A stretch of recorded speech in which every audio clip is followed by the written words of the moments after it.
2024 헌나 8 대통령 윤석열 탄핵 사건에 대한 선고를 시작하겠습니다.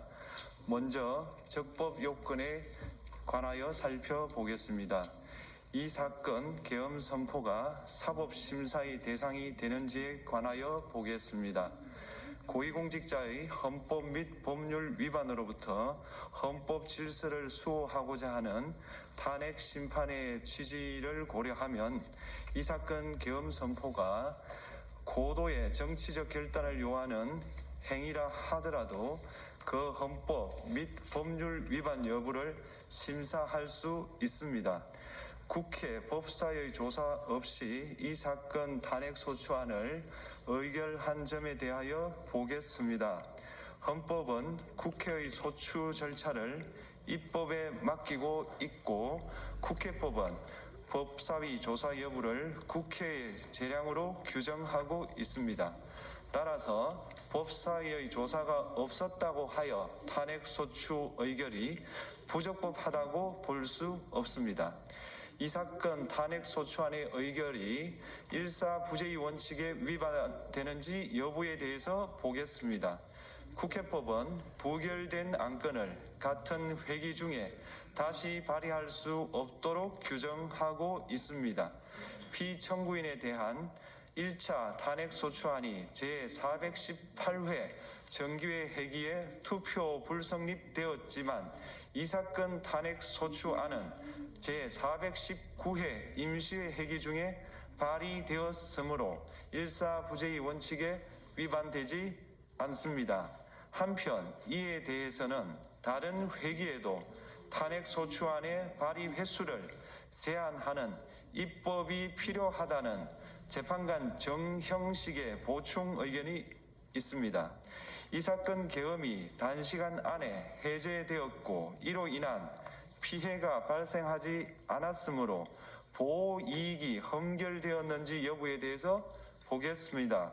이 사건 계엄이 해제되었다고 하더라도 이 사건 계엄으로 인하여 이 사건 탄핵 사유는 이미 발생하였으므로 심판의 이익이 부정된다고 볼 수 없습니다. 소추 의결서에서 내란죄 등 형법 위반 행위로 구성하였던 것을 탄핵 심판 청구 이후에 헌법 위반 행위로 포섭하여 주장한 점에 대하여 보겠습니다. 기본적 사실관계는 동일하게 유지하면서 적용 법조문을 철회, 변경하는 것은 소추사유의 철회, 변경에 해당하지 않으므로 특별한 절차를 거치지 않더라도 허용됩니다. 피청구인은 소추사유에 내란죄 관련 부분이 없었다면 의결 정족수를 충족하지 못하였을 것이라고 주장하지만 이는 가정적 주장에 불과하며 객관적으로 뒷받침할 만한 근거도 없습니다. 대통령의 지위를 탈취하기 위하여 탄핵 소추권을 남용하였다는 주장에 대하여 보겠습니다. 이 사건 탄핵 소추안의 의결 과정이 적법하고 피소추자의 헌법 또는 법률 위반이 일정 수준 이상 소명되었으므로 탄핵 소추권이 남용되었다고 볼 수 없습니다. 그렇다면 이 사건 탄핵 심판 청구는 적법합니다. 한편 증거법칙과 관련하여 탄핵 심판 절차에서 형사소송법상 전문법칙을 완화하여 적용할 수 있다는 재판관 이미선, 김형두의 보충 의견과 탄핵 심판 절차에서 앞으로는 전문법칙을 보다 엄격하게 적용할 필요가 있다는 재판관 김복형, 조한창의 보충 의견이 있습니다. 다음으로 피청구인이 직무집행에 있어 헌법이나 법률을 위반하였는지 피청구인의 법 위반 행위가 피청구인을 파면할 만큼 중대한 것인지에 관하여 살펴보겠습니다. 우선 소추 사유별로 살펴보겠습니다. 1. 이 사건 계엄 선포에 관하여 보겠습니다. 헌법 및 계엄법에 따르면 비상계엄 선포의 실체적 요건 중 하나는 전시, 사변 또는 이에 준하는 국가 비상사태로 저가 교전 상태에 있거나 사회 질서가 극도로 교란되어 행정 및 사법 기능의 수행이 현저히 곤란한 상황이 현실적으로 발생하여야 한다는 것입니다. 피청구인은 야당이 다수 의석을 차지한 국회의 이례적인 탄핵소추 추진, 일방적인 입법권 행사 및 예산 삭감 시도 등의 전횡으로 인하여 위와 같은 중대한 위기사항이 발생하였다고 주장합니다. 피청구인의 취임 후 이 사건 계엄 선포 전까지 국회는 행안부 장관, 검사, 방통위위원장, 감사원장 등에 대하여 총 22건의 탄핵소추안을 발의하였습니다. 이는 국회가 탄핵소추 사유의 위헌, 위법성에 대해 숙고하지 않은 채 법 위반의 의혹에만 근거하여 탄핵심판 제도를 정부에 대한 정치적 압박 수단으로 이용하였다는 우려를 낳았습니다. 그러나 이 사건 계엄 선포 당시에는 검사 1인 및 방통위위원장에 대한 탄핵심판 절차만이 진행 중이었습니다. 피청구인이 야당이 일방적으로 통과시켜 문제가 있다고 주장하는 법률안들은 피청구인이 제의를 요구하거나 공포를 보류하여 그 효력이 발생되지 않은 상태였습니다. 2025년도 예산안은 2024년 예산을 집행하고 있었던 이 사건 계엄 선포 당시 상황에 어떠한 영향을 미칠 수 없고 위 예산안에 대하여 국회 예결특위의 의결이 있었을 뿐 본회의의 의결이 있었던 것도 아닙니다. 따라서 국회의 탄핵소추, 입법, 예산안 심의 등의 권한 행사가 이 사건 계엄 선포 당시 중대한 위기 상황을 현실적으로 발생시켰다고 볼 수 없습니다. 국회의 권한 행사가 위법, 부당하더라도 헌법재판소의 탄핵 심판, 피청구인의 법률안 제의 요구 등 평상시 권력 행사 방법으로 대처할 수 있으므로 국가 긴급권의 행사를 정당화할 수 없습니다. 피청구인은 부정선거 의혹을 해소하기 위하여 이 사건 계엄을 선포하였다고도 주장합니다. 그러나 어떠한 의혹이 있다는 것만으로 중대한 위기 상황이 현실적으로 발생하였다고 볼 수는 없습니다. 또한 중앙선관위는 제22대 국회의원 선거 전에 보안 취약점에 대하여 대부분 조치하였다고 발표하였으며 사전, 우편, 투표함, 보관장소, CCTV 영상을 24시간 공개하고 개표 과정에 수검표 제도를 도입하는 등의 대책을 마련하였다는 점에서도 피청구인의 주장은 타당하다고 볼 수 없습니다. 결국 피청구인이 주장하는 사정을 모두 고려하더라도 피청구인의 판단을 객관적으로 정당화할 수 있을 정도의 위기 상황이 이 사건 계엄 선포 당시 존재하였다고 볼 수 없습니다. 헌법과 계엄법은 비상계엄 선포의 실체적 요건으로 병력으로서 군사상의 필요에 응하거나 공공의 안정질서를 유지할 필요와 목적이 있을 것을 요구하고 있습니다. 그런데 피청구인이 주장하는 국회의 권한 행사로 인한 국정마비 상태나 부정선거 의혹은 정치적, 제도적, 사법적 수단을 통하여 해결하여야 할 문제이지 병력을 동원하여 해결할 수 있는 것이 아닙니다.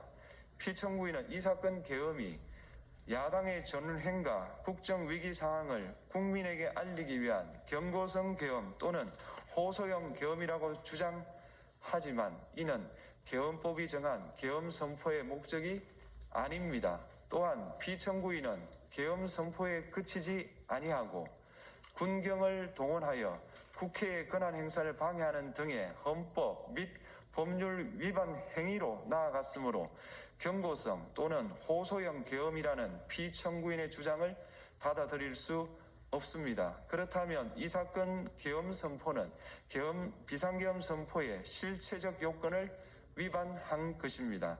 다음으로 이 사건 계엄 선포가 절차적 요건을 준수하였는지에 관하여 보겠습니다. 계엄 선포 및 계엄 사령관 임명은 국무회의의 심의를 거쳐야 합니다. 피청구인이 이 사건 계엄을 선포하기 직전에 국무총리 및 9명의 국무위원에게 계엄 선포의 취지를 간략히 설명한 사실은 인정됩니다. 그러나 피청구인은 계엄사령관 등 이 사건 계엄의 구체적인 내용을 설명하지 않았고 다른 구성원들에게 의견을 진술할 기회를 부여하지 않은 점을 고려하면 이 사건 계엄 선포에 관한 심의가 이루어졌다고 보기도 어렵습니다.